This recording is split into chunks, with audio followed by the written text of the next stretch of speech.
Hi, folks. Welcome back into the Anti-Fragile podcast. Glad to have you back with us. In our previous episode, we had continued the trend of talking to people that we had felt like lived and exemplified anti-fragility, and we did that with Dr. Karen Dark. In this episode, we're speaking with Jenny Cavnar. Jenny is the first woman in over 25 years to do play-by-play announcing for a Major League Baseball franchise, in this case, the Oakland or now Las Vegas Athletics. We chatted with Jenny about a variety of topics from kind of balancing motherhood and a career to really what it took incrementally to break glass ceilings, which we think in and of itself is an anti-fragile act. So we hope you enjoy this conversation with Jenny. It's packed with practical tips and the realities of trying to live in an anti-fragile way while also just being a regular but nonetheless high-achieving person. So here it is, our episode with Jenny Cavnar. Hey, Jenny. Sorry. Sure. There you go. No problem. No I problem. How you doing? apologize for that. I miscalculated all my time of getting to Denver and back and kids and, this thing that was happening. Yeah. Yeah. Life. Well, we spent enough time in Denver. I lived in LA for a long time. Jay probably told you, but so it's not LA, but Denver has traffic, has real traffic sometimes. It's so silly. We moved north like 18 months ago, and every Mm, time I have to go down there, it's like a mental, like, all even right, here we more. go, Yeah. do this. So I really do apologize, but I'm happy to be with you It's all guys. good. When you said mountain time, I figured you were still in Denver. So where are you commuting to and from? Because the team's still in Oakland at the moment, right? No, Even they're in though, Sacramento. Yeah, they moved to oh, Sacramento. that's right. Okay. You've been on TV nonstop because I'm in Vegas. So I'm getting all the local Oh, stuff. oh yeah, So cool. I That's switched right. I switched Okay. you on a couple times. You do a great job. Yeah. Awesome. Thanks. Yeah, Yeah.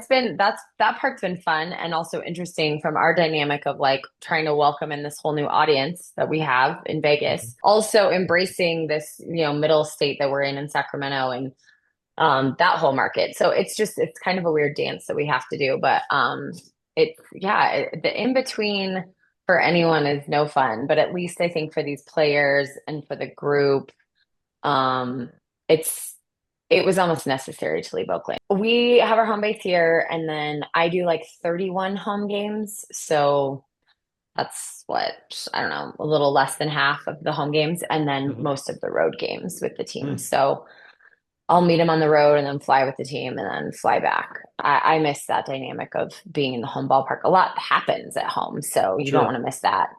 So I'm just trying to at least be there once a month with the schedule this year and go from there. You have a Yeah. family, Jay? Yeah, we have two little children. So we have a 7-year-old and a 4-year-old. She'll be 4 tomorrow, which is crazy to Wow. me. Yeah. Um, yeah, and then my husband is he was a professional baseball player. We actually met when he was done playing. He never made it to the big leagues, but we met through mutual baseball friends. And he's a firefighter now. So here's what I'm always curious about. Like, this is something I avoided, right? I have a very unique position with the Nats because I don't travel with Yeah, them across. right. I only travel in the Northeast. What's that like having kids at home and being on the road like that? Because I've avoided it at all costs throughout my career. Just Yeah, yeah. yeah, which is so great that you've been able to do that. I will say for me, last year was a huge change for us. I mean, I think as human beings, we don't give enough credit to like what change means, whether you change a job or you move Hmm. houses or whatever it might be. And so within the last like 2 years, we moved to a new city, built a house. I changed jobs and I did it in another state while my family's in this state. So we just had like a lot happening last year. Um, the on paper for me, this job is fantastic because I've worked less in baseball than I've ever worked before, meaning when I was with the Rockies, I'd probably do 130, 140 games. We had a studio, so when the team was on the road, I'd be in the studio, maybe hosting the pre and post game show and traveling a little bit. But when I was in the studio, I was home every morning with the kids. So now when Hmm. I'm working, I'm physically not home, but I'm doing 98 games. So that shaves off like 40 Makes sense. days, Yeah. and I'm not at the ballpark those days. I'm here, I'm home, we're at the pool, we're doing summer stuff, which I never got to do with them before. So the balance of it is actually great. But I think for any person that works in an industry like this, your brain doesn't really get to shut off. So Right. you always feel like you're missing out on something or you should be there or you're missing details that you can't see just by watching the games every night and reading the paper and talking Hmm. to, different people.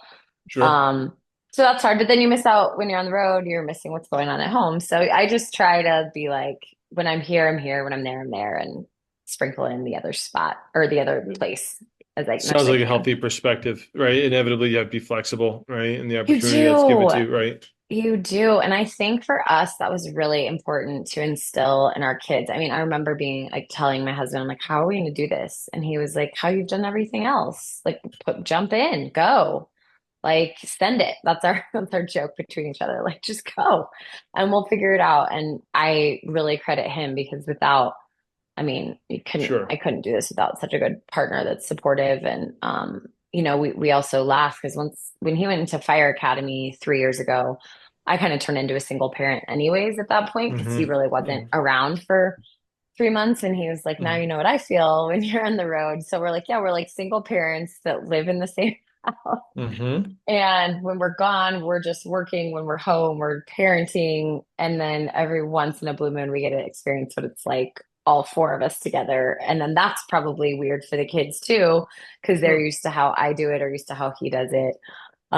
So it's an ever evolving dynamic, but I do think I hope and pray that my kids will learn a lot of how to be flexible throughout I, the dynamic when they're I I older. But I think that's good. And I think part of this too is what you realize that the old notion of how to raise a family, right? And there's mm, like the two parents are home all the time, and like you realize that, in many ways, right, that could be a facade, right? So it comes down to the stability of relationship and the marriage, faith, whatever you want to say that's stable. The rest of it is yes. kind of just like we adapt and and we move with opportunity. That's the world in which we live. So many families, I think, have it figured out and they've done it right and they've been together and there's absolute chaos and misery and the kids are a mess, Yeah. so you really do have to reframe, what it means to be a family and what stability truly is, not Mm, just the surface element of it. yeah. Yeah. Yeah. No, that's so good. I mean, I ask that question all the time. I'm like, are we doing this wrong? And he's like, they don't know like their normal is what you do. They've never not experienced you at a 9 to 5 job, Hmm. 50, 2 days a week Hmm. or 52 weeks a year. I mean, so I'm like, yeah, that's true. Like, How'd you get started on this track in the first place? I always wanted to be a broadcaster. I think from the time I Hmm. was in high school, I saw Melissa Stark on TV doing Sunday Night Football and or Hmm. Monday Night Football at the time, and I was like, that's the job. Like, I finally saw someone who looked like me, who was talking sports. I don't know if Jason's told you, but our dad was a longtime high school baseball coach in Colorado, so we grew up like at the field, and just sports was kind of a huge part of our family dynamic. And I loved playing sports. I played lacrosse in college and just kind of got on that path of like, my passion for like talking to people and finding out about people. I could intersect that with like what's happening in a game. And so the original idea was really reflective in what I saw. So I would tell everyone I want to be a football sideline reporter. And it wasn't Hmm. until later in getting into the sports broadcasting world that I realized there were other jobs and other sports available to broadcast for too. So I got really lucky in 2007. My agent randomly, I was living in LA at the time, and he's like, you should drive down to San Diego and just interview for this Padres job that's open. And I was like, oh, it'd be cool to work in baseball. Like, didn't think much of it. And then I got that job as the Padres reporter, and that was kind of the beginning of my baseball career 19 seasons ago, which is crazy. Um, and then, was fortunate enough to come back to Colorado and work for the Rockies for 12 years. And that's really where I met a lot of influential people in the production world that kind of challenged me to do more than just the norm for a female on TV.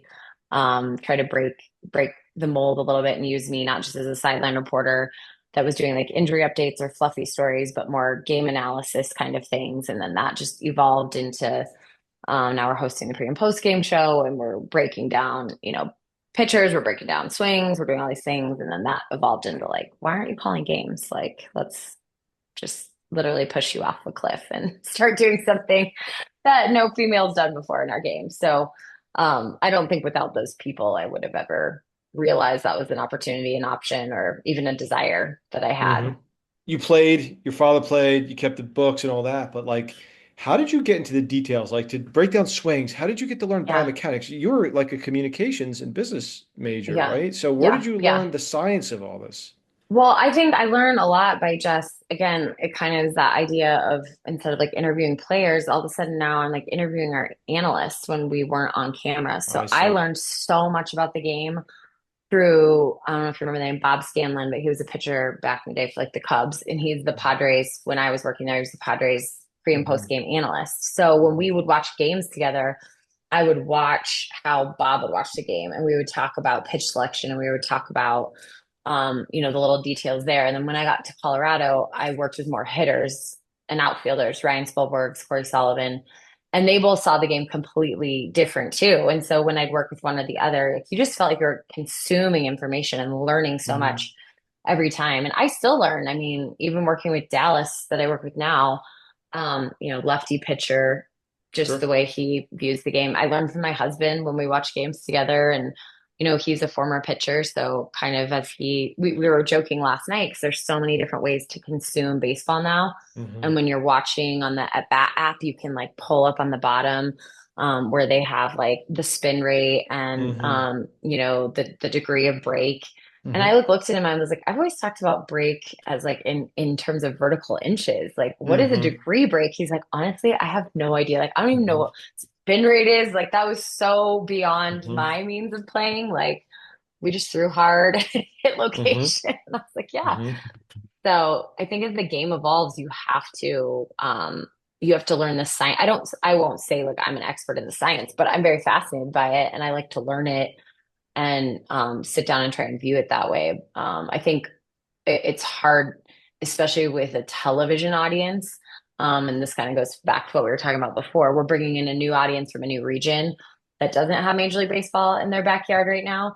And then you have these diehard fans that have been fans of Major League Baseball with the A's, dating back, even some of them dating back to before the A's even moved to Oakland and they were in Kansas City. And so it's like you have to balance an approach of like consuming an everyday game, 162 of them over the summer as like background noise versus like getting into the weeds on exactly that, what spin rate is or Sure. why BABIP's important in the game and how a hitter can reconcile that with natural statistics, like all those things, Hmm. but you can't go too much either way. And it's so hard. It really is because there's nights where the game kind of lends itself to being like, oh, this would be a really good place to like teach the audience about X, Y, Z. Hmm. But you also don't always have that, visual support on the television side ready to go on a dime. It's kind of something that has to be set up for. Interesting. I don't want to get too nerdy on this stuff because No, I want to nerd out. no, but it like the interest. So just, and this is more cultural wise, right? I'm wondering if you take more criticism online, offline, right? Whether it's blatantly sexist or whatever, just with, do you feel like you need to know more? Like how does that impact you? How do you get through the noise and say, okay, these are moments for me to grow and just really use this, or how much does that hold you back, right? Do you question yourself, say, no, I just need to be more data informed, or maybe neither? Yeah, no, I think like when I started out, even as early as college, like I remember someone telling me that. I was like, you know what you're talking about. You don't have to explain Right. that you know what you're talking about. And I struggled with that early in my career in asking post-game questions, right? Which should be very short and to the point. But a lot of times I had this big grand setup of like some numbers that I wanted to get into and why that was important to that person's game, blah, blah, blah. Hmm.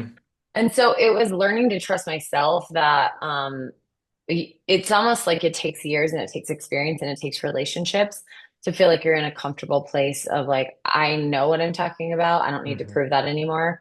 If Right. fans don't understand that, that's their problem. Um, or like I have relationships in this game and I have respect in this game. So that was a really hard transition for me Hmm. last year where I feel like I went in this spiral of like completely losing myself because one thing I'd always been good at is knowing myself and trusting myself Hmm. and being able to be myself. And so last year, everyone's like, they hired you for a reason, like just be yourself. I'm like, I don't even know who that is anymore. Like I'm Right. so lost in, whatever it is, mental thought, struggle, Hmm. emotional struggle, all the Hmm. things. So, yeah, I think the criticism online, I had to come to a place where it was like, First of all, I'm in a brand new market. If this job had happened in Colorado, we have an audience that knows me and has already seen Right. me in this role, and I would just be taking it on in a bigger format.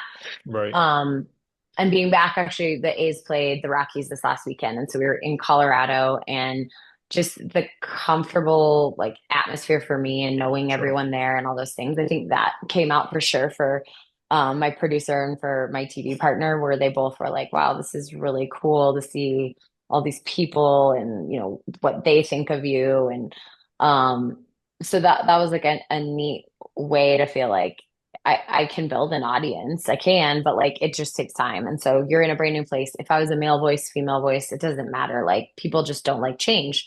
And if Sure. you ever watched the news, that happens the same way. A new news anchor comes on and they just get berated for the first 6 months because it's not the person that the people were used to having in that spot.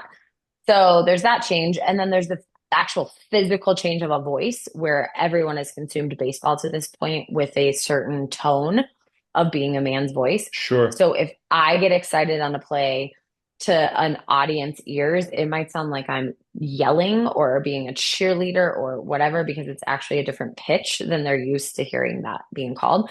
So I struggled a lot with that early in my career. And then I struggled with that again in this transition of like, I don't want to go there because I don't want to hold back other women because my voice is different, right? I had all these voices, noises holding me, weighing me down while I'm just trying to call a play. It's the Sure. same as a hitter. If you go up and you can overthink it, like they always say, like when you hit, you want to just play free, hit free, Hmm. right?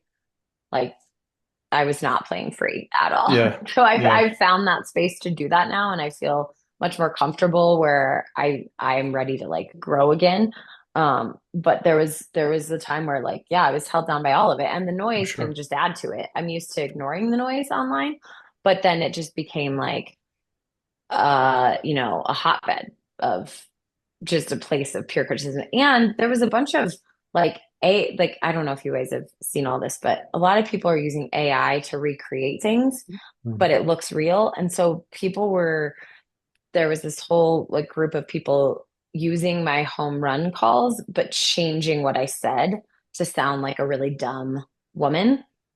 But it was my voice because you can use someone's voice after 7 seconds of recording for AI. Mhm. So those were going around. And so people literally thought like I made home run calls like that. And I'd never made any of those calls. It was all fake. And so I was dealing with all that noise and Mhm. criticism of something that like I had zero control over. Obviously, there's been people before, like, I know Susan, I'm a big Yankees fan. So, I've listened to Susan Waldman and Yes, for of years course. and, Yes. yeah, and, Melly Newman, and, but like, are you dealing with things now that they never had to deal with? I mean, you're entering this, I feel like things have changed so much with, like you just said, AI and that level of criticism. Yeah. So Yeah. I mean, how do here's you the do thing. it? Like, I will never feel like I have had to deal with in my career what Susan Waldman had to deal with. Like Susan's she's a broke very dear through, friend of right? mine. Yeah, that was a whole She nother level, she right? broke through, and she broke through with a brand, right? The Yankees are a brand. They're not just Mid a baseball 90s. team. When was she? They're Mid a brand. 90s? Yeah, Right? mid When was that? 90s, Yeah. yeah. And she didn't come from the baseball world, right? She was a theater.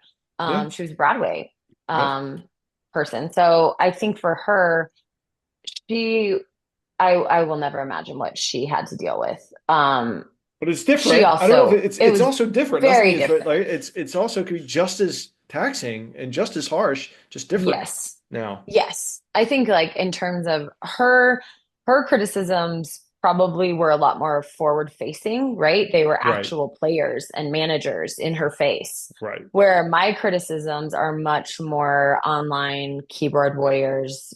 No one's coming to my face and saying the things Hmm. that they say to me on the internet, but they're all over and they can be found wherever. Um, I don't know what I'd rather have. So I don't know. I really don't know which one I'd rather have. But I feel like we live in a different culture in terms of the game. I will say I do think there's certain colleagues of mine that don't respect the decision of hiring me at this time because I don't think it has as much to do with me being a woman. I think they respect the work I've put into the game, but it mhm. wasn't their work. It wasn't their path. And it's a very old boys club in that regard, Yes. where most of them called 500 minor league games before they ever had an opportunity. I didn't have the opportunity to call minor league games. That wasn't a thing. No one was hiring a female to call minor league baseball. My opportunity was the Padres in 2007 as a field reporter, and I made it what I made it on my own. Like I didn't Hmm. wait for my opportunity. And so when the opportunity came to call a game at the major league level, I wasn't going to say, "Oh no, I need to go back and practice Right. that at the minor leagues, please." No, I was going to take my chance, and for better or for worse, it was what it was. Was it good, bad, and different? It was probably really bad because it was the first time I ever did it, and I hope it was bad because you have to grow. And I think Absolutely. even if I call 1,000 games, I hope on the 1,000th game I'm 25 times better than I was on game 900. Like that's just life. But I think that part is I feel that no one's, well, one person has told me, but like the 29, 28, 27 others haven't told me to my face. I feel it from some of them.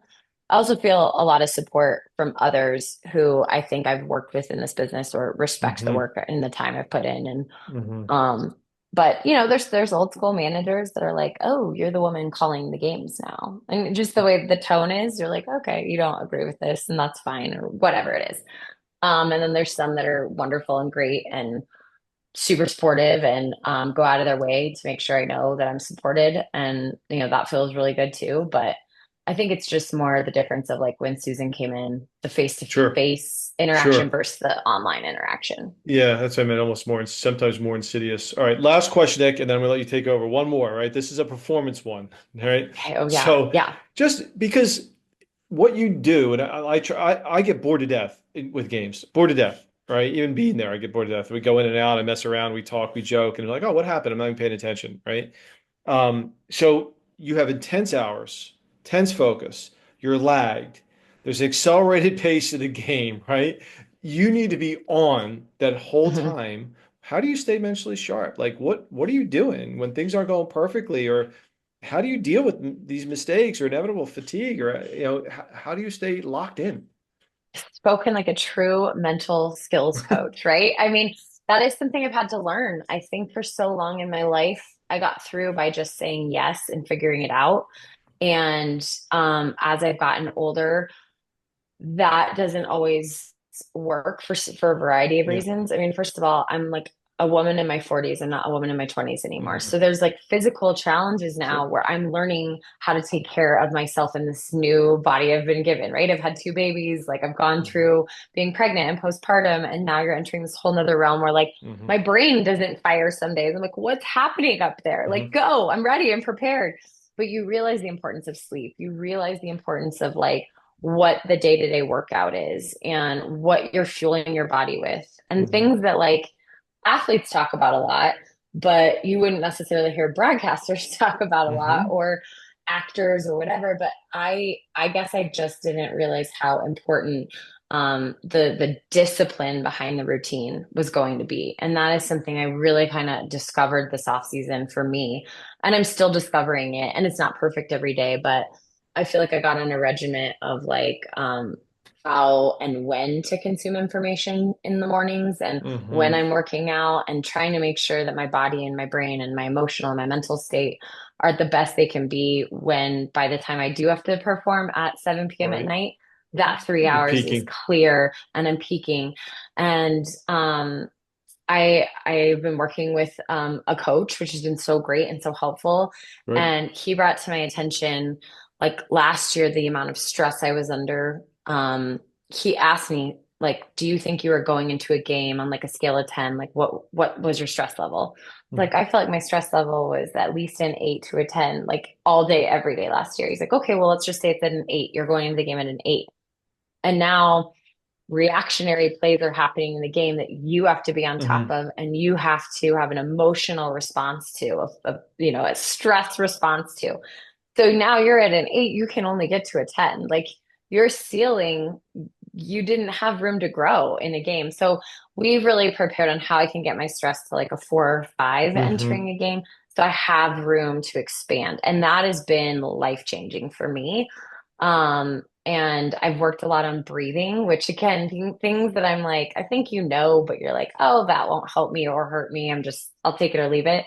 But I've really figured that like getting my breath under control before I go into the event or into the moment or even begin my day sometimes, really keeps me at a lower anxiety, stress, all of those things levels so that I can grow right in whatever the day brings me. Versus before, I think I was just always running at 100 and, that stress eventually catches up to you. It just does. Sure. There's no one can avoid that. Hmm. And I had to learn that the hard way last year for sure. All right, Jenny. So, we've kind of established some of these really incredible things that you've done and currently are doing. I think when we think about a term like anti-fragility and the sort of, proactive taking on of challenges and volatility and uncertainty and difficulty, your trajectory, your history, right, really seems like it's probably going to be kind of the ideal example. So I'd love to tease out, maybe a little bit more about some of your earlier experiences, and maybe we can even go all the way back to childhood. I'm Mhm. curious, even simple things like, were you campers, right? Did you learn to rough it at a young age? Were you, developing certain levels of distress tolerance? Like I'm curious if you look back now and see inklings and little seeds of kind of developing this ability to take on and do hard things. Yeah, it's a great question. I think being from Colorado, one would assume we were camping at some point or Yeah, skiing or I did. no, no, no, No, we none of weren't. that. We weren't. Yeah. What we were doing is we were at the baseball field a lot. My dad being a high school baseball coach, we spent a lot of time there. And I think those are a lot of early when I look back, like early seeds that you suggest that were planted, and it has nothing to do with baseball, right? That's kind of the full circle Mm. moment of the career path that I ended up in. But I think what those moments were was kind of figuring things out for yourself. So being a child of the 80s, there was a lot of two parents working and there was a lot of tagging along. And then now, like, you have to occupy yourself for X amount of hours. So being creative, I Yeah. think, is part of that stem, but also Being bored. challenging.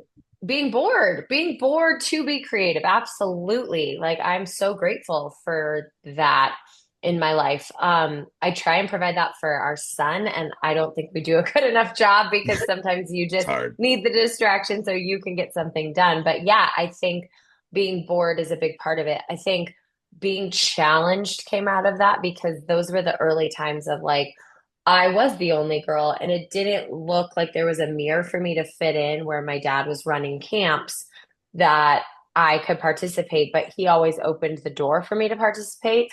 So I took it as a challenge. If the boys said I couldn't do something, if the kids in our neighborhood said, you can't play, you're a girl, that was a challenge to invite me to show them that I can do whatever they're doing. And, I think about being the only girl on my little league t-ball team. And, at the playground, I wanted to go play the basketball game with all of the boys. And so that's what I went and did. So I think about early challenges of, being the only girl in a room full of boys. So that as I got older, that didn't feel uncomfortable for me. That Mm. didn't feel like something that was going to be hard to enter. That was a lot of my environment growing up. So, I do think back on those moments in time, creating a space for me later in life to say, this feels normal to me. It might not be normal to what society has right now, but I can find a comfortable space in here to then be challenged and move about what I want to accomplish. So that's super interesting because in the previous episode, which we're actually recording this as we release the previous one with Dr. Karen Dark, I think one of the things we got into, so Karen's done all these like amazing feats that make us feel completely Sure. insignificant. She's one of those women, right? One of those humans. And I think one of the things we started to tease out was that there was a progressive adaptation that made certain things that would create high levels of stress, right? And uncertainty and chaos for some people feel pretty normal to her, right? And Hmm. that's what it sort of sounds like you're describing. If you'll excuse the phrase, like we'll always say a gym brat, excuse the phrase, but it sounds like you're a baseball brat, right? You were you Yeah, were for sure. living in it, immersed in it. This was just life. Whereas for somebody coming in from the outside, that might have felt much more elevated, right? Much more Hmm. stress inducing. Do we have that right? I think you have that right. I think the addition of that and a lot of this I definitely get from my dad and watching how he worked. He always took on one more thing, right? If the plate was full, there could always be Mm, like a little slice to do one more thing. And so I feel like that was a lot of my life in high school that leaked into college of I was in like this club and that club and I was the president of this club and I was on the lacrosse team and I was, double majoring and but there's time to add one more thing and don't forget to be a good friend and be a good daughter and be this and be that. And so that's definitely carried with me in my life that like this overwhelming sense of schedule now that I am now that I have this career that's a pretty big career. I also am a working mom and I'm doing it in two different states sometimes and I'm trying to do all the things. And so it's overwhelming at times, but it's also not because it's a lot of like the pattern, for better, or for worse, of behavior that my life has set up to where like being able to do it all, which is often like a phrase that gets put on me is like, wow, you really are a mom that does it all, meaning as a career has found success in that path and, being able to try and be present in your children's life. I don't think that's true. I don't think one can find that. I don't think you can do it all. I think you need a lot of help to do it all. But I think that part of like looking back at the plate being so full all the time really create a space later that like all of these things going on, all this chaos going on, I can still manage to like be excited about all of it and be in all of it all the time. would you say that this notion of like one more thing has sort of has turned into actually like a strategy for you? Because I hear that and Hmm. it sounds like language like stretch me but don't snap me. Yeah. Like Hmm. take what I can handle, just inch it forward, for people that Yeah. are weight room people, it's just that extra 5 pounds, whatever it is, that right Totally. sort of dosage. Did that become a conscious strategy for I managing these increased demands? I think so because a lot of I think the mantra for me in my career said just say yes, which is part of that. Like I might not have the tool set now to do play by play when that opportunity came about, but if I say yes, I know this is my opportunity to use my skill set and grow it. And that's the 5 more pounds, right? I mean, it felt maybe like that was like 50 more pounds all of a sudden upping if we want to use the weight room analogy. But I also think I've had to mature in that mindset um, where you can't just say yes to everything. You can't just do to do because you'll run on empty, right? So it's being Yeah. strategic about the one more thing you can add um, to your plate.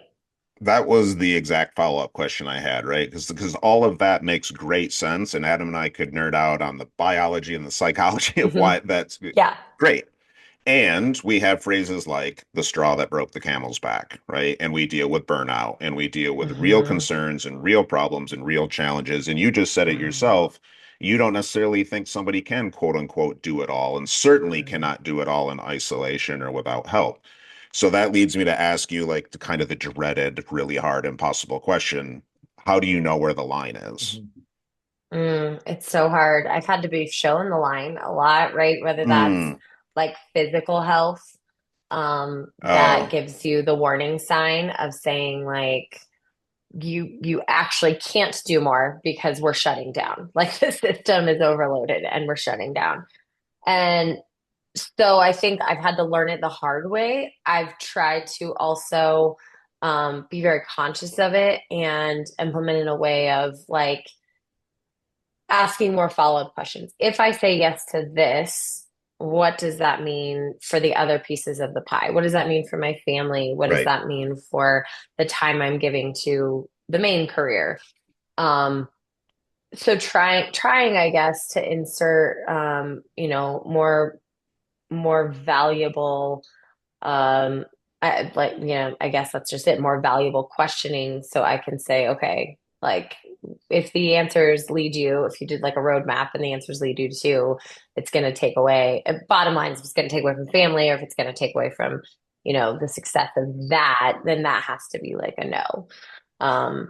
Yeah. May I offer something because it absolutely resonates. A lot of times what we do with folks is it sounds like you're talking about a recipe for just a good quality of life. We call it a recipe Hmm. for thriving, right? Sure. But then when we say recipe or ingredients, or you want to use a different sort of metaphor, it sounds like if you picture an audio engineer's board, right? Yeah. Sometimes you're dialing these things up, other times Hmm. you're dialing them down, but you're trying to move them in a way that makes it quote unquote sound good, right? Or sound right. Yes. Am I Yes. picking up what you're putting down? Absolutely. Absolutely. I Okay. think life is a dance. I mean, for me, if you just take like the calendar as a whole, for us, the calendar is baseball season. So when baseball is going, we know we're full, everyone is full up here, and a lot of things, the ball drops on them, so to speak. But the shift in the balance for me is to know that once baseball is done, those other things ramp really high up and the baseball part is Yeah. ramping down. So it's not like living a balanced life, like you're suggesting, is every piece of the pie is equal. That can't be Right. true. Right. But it's throughout the totality of that calendar year. How equal can you get those pieces when you're serving one greater than another at a certain season? Yeah. Um, so yeah, I think that's all part of it for sure. Yeah. I want to name just some traits that I'm seeing here that I think are super useful, Hmm. but Adam, you want to jump in? So I'm going to ask a question coming from probably a little bit more deeper, because what I hear Okay. here is I hear a lot of thoughtfulness and a lot of insight in terms of the drivers behind this, a very Mm-hmm. strong intellectual foundation, so to speak. But I wonder if there's something that drives you underneath that, a drive that comes from doing something at the edges, really Mm-hmm. pushing the envelope here, something more emotional, because this is bigger than you, what you've accomplished, right? Mm-hmm. How Yeah. much do you think this plays into it? How do you parse that out? When you're trying to create these constraints to live an integrated life. Mm-hmm. It's a great question.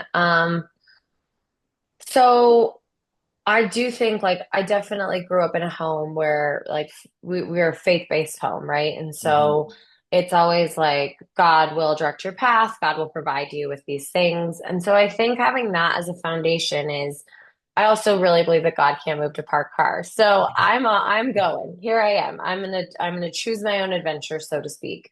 But do it in a way that when things that like as you're suggesting feel that there is something that's higher than me working in this. Like I have a passion for sports broadcasting, I have a passion for people, I have a passion for the game. Those have all intersected in creating this career for me. But what wasn't on my radar was what that career could look like Hmm. and the doors that it could open for other people. Hmm. And I think the second I heard from Melanie Newman, who calls games for the Orioles now, she was at the minor league level when I first got the opportunity to call a Rockies game in 2018. Hmm. And when I heard from her and she simply said, "Thank you, because I've been working and I didn't know that this could happen." That was then an indication for me to look behind me and Hmm. see there's women that desire to do this. This wasn't a desire for me because I never saw it. It was never a thought. Someone had to physically move me in that direction, being a producer that saw something in me that was greater than what I saw in myself and pushed me in that direction. So now that I've had this opportunity and now that I'm aware the light has been shown on what's happening behind me and people wanting to do this, it's now it's now will be a passion because it's this obligation of I've had the door open and I need to do the best I can do so that so many other people who have this as a dream can fulfill that for themselves. I think that's a great perspective, right? The idea of the purpose, and there's a level of spirituality there, and it's polished. But I guess when you're carrying that kind of weight on you as you move Yeah. forward, does it ever get a little messy? Yes. And how Yes, do it you gets handle that messy. mess? Yeah. Yeah, Yeah, it gets very messy. And I think the day and age we live in is you don't first of all, we're doing a job that's forward facing, right? We're doing a sure. job that's very Sure. public. But the day and age we live in is you're constantly reminded of how good you are or how terrible you are. And there's not a Hmm. lot of in between. And so, for example, if you scrolled social media, you would see an equal amount of people that say, We love you. We're so glad you're on this broadcast. We hate you. You have the worst voice ever. Women don't belong in this space. You're this, you're that.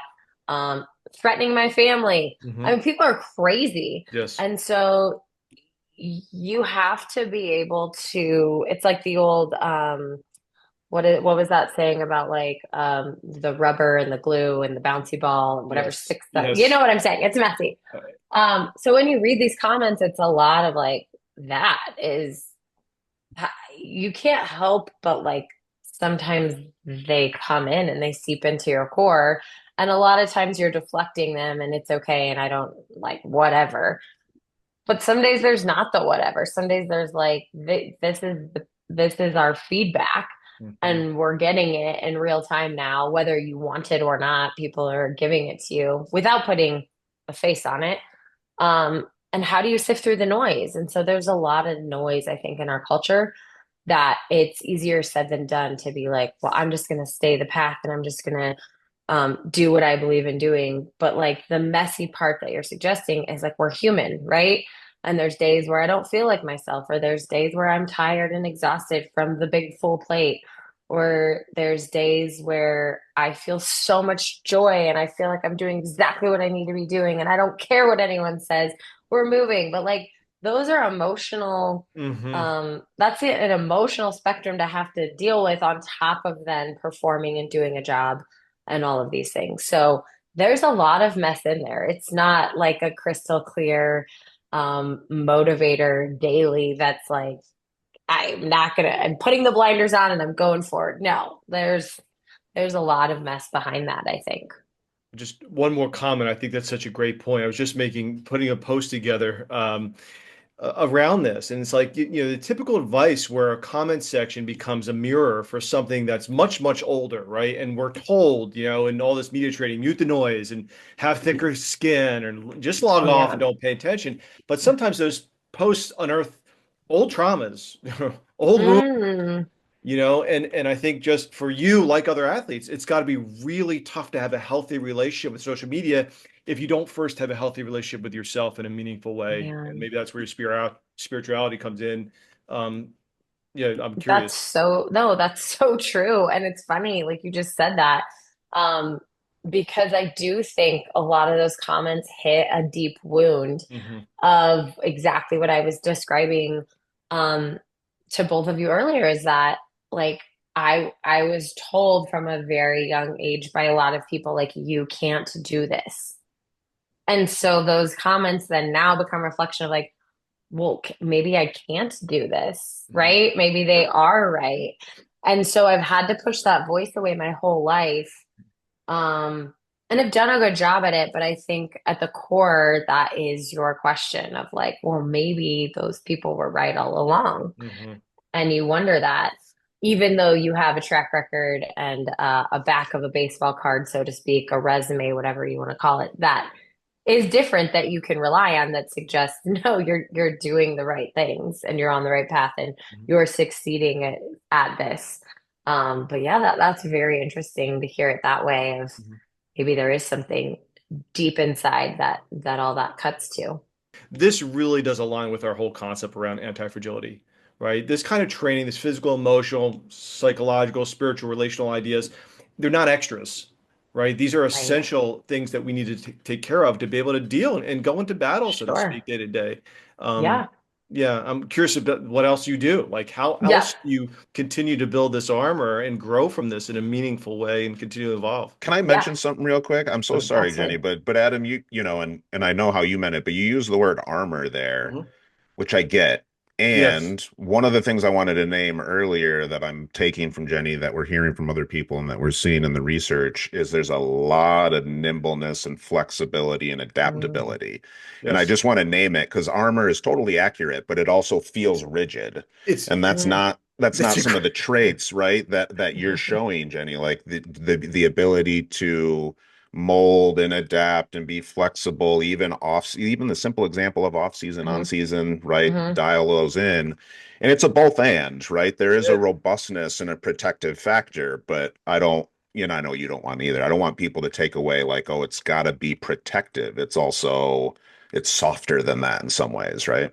And it's funny, I think it's a good point. I'll just before you go in, I almost see armor to follow that metaphor is something that you wear lightly as you are also nimble and agile Hmm. and flexible, both Yeah, psychologically and good. physiologically. But that Hmm. armor is not only part of your person. To me, sometimes I look at it as it's the system around you that helps support you and protect you in a Hmm. meaningful way that's not about rigidity, it's It's about good. evolution. It's about It's good. freedom in many ways.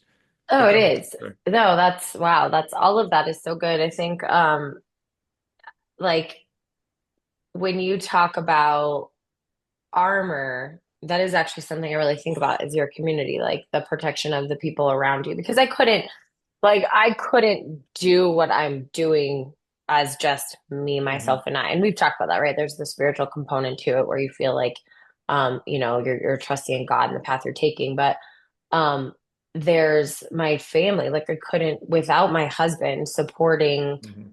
our system, like without the two of us in a partnership supporting our system, and really him supporting me, I couldn't go do this because I would be worried that I'm messing things up at home, right? So there's a big support system there.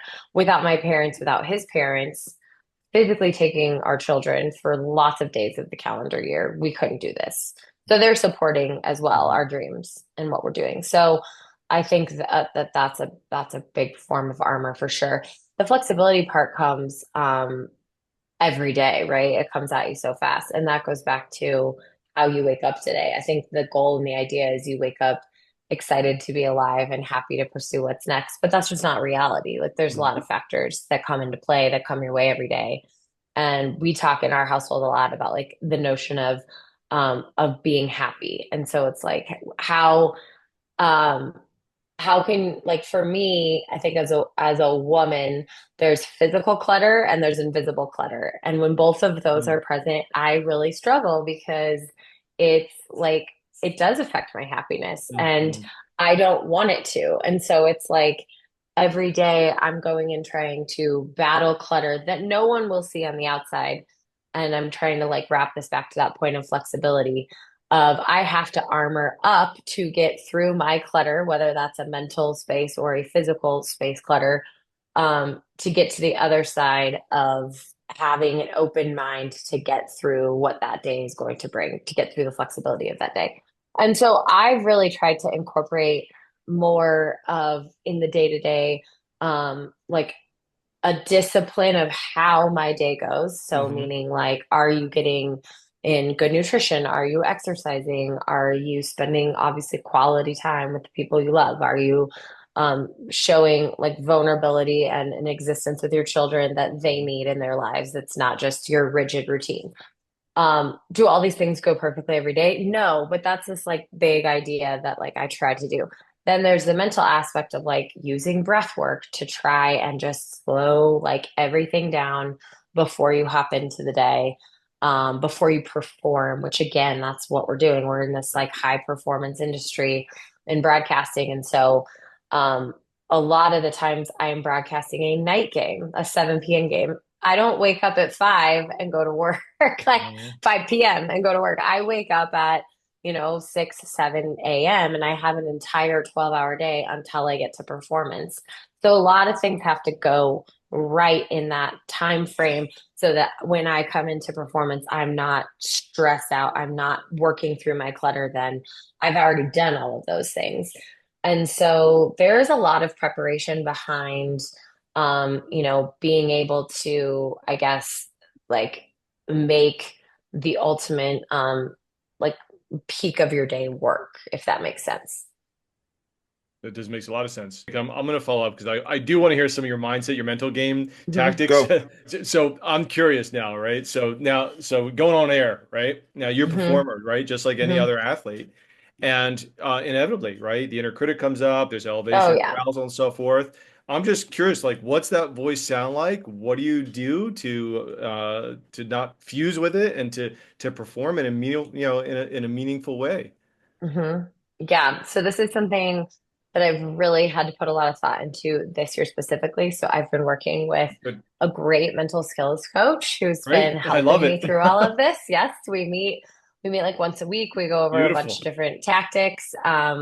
you probably know this person, but I'll leave it at I that. love it. I love it. So the thing that we really began with was breaking a day into pre, Hmm.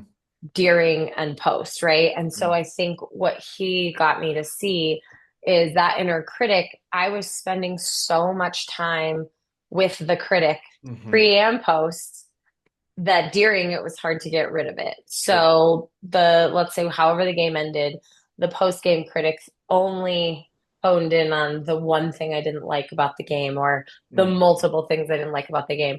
And it just went over and over and over and over in my head into bed, waking up in the morning over and over and over until the game starts again.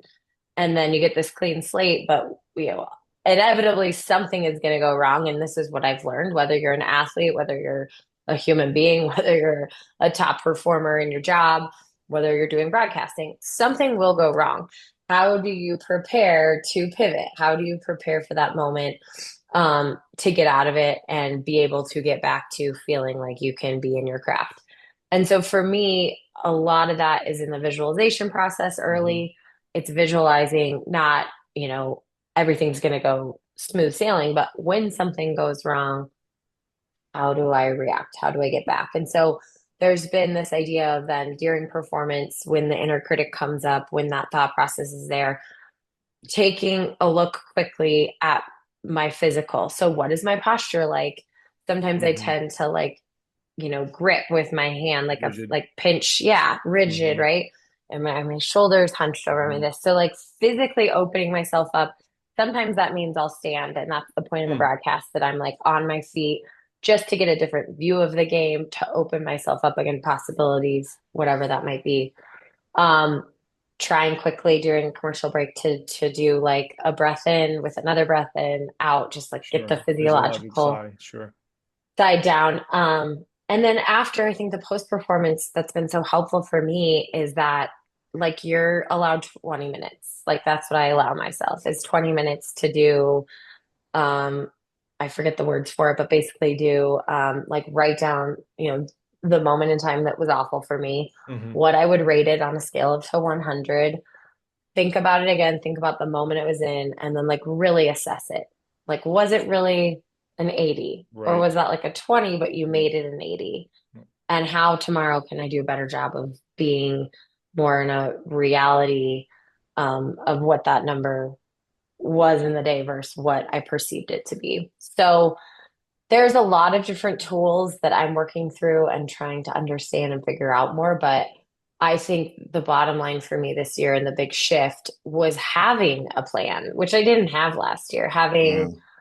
Having a plan to mentally prepare myself and again, physically from a stress perspective, prepare myself to come into my day, not at an 8 or a 10, Hmm. which I could often do, but come into my day of work at more of like a 3 or a 4 to give myself Some space space to elevate. to have, stress activity involved.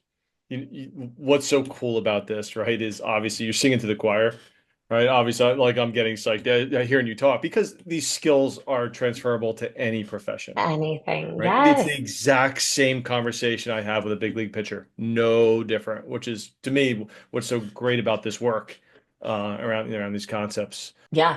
Oh, absolutely. And that's, I think that's what I've just learned and gained is like even Good in for you. seeing and hearing the perspective of them is like I can apply this into, parenting my children.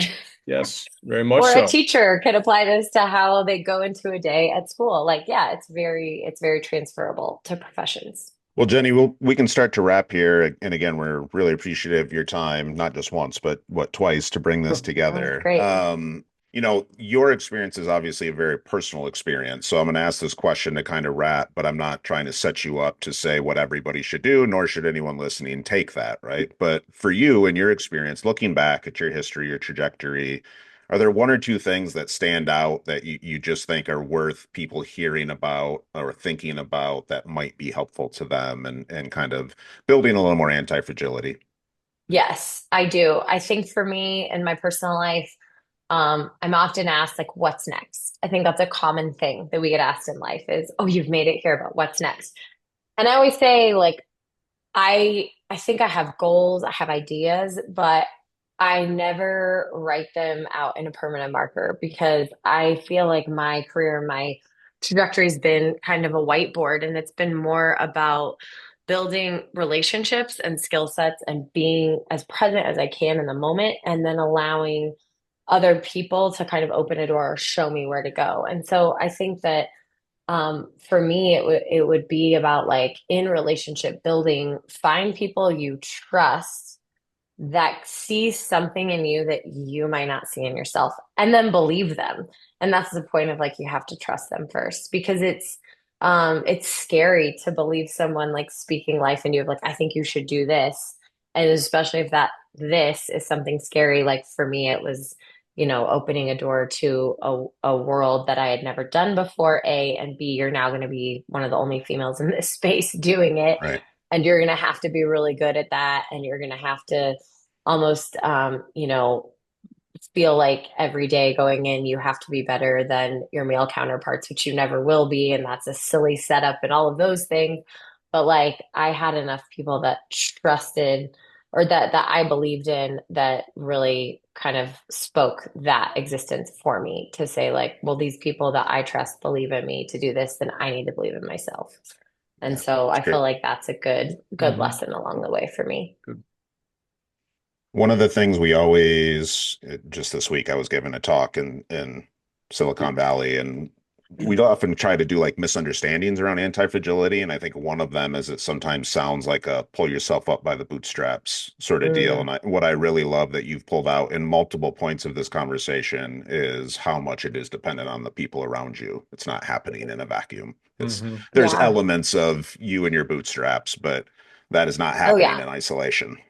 No, I mean there are elements that like um I was just watching a video the other day, and like the narration of the video is like it was, I think it was for someone who was trying to get motivated for like losing weight, right? And the narration was like, no one's coming for you, like no coach is coming, no other person is coming, this, that, the other. So there is a point where you do internally Yeah, have to decide for yourself if this is right or wrong, Hmm. and you have to make the commitment to the work um to make that choice.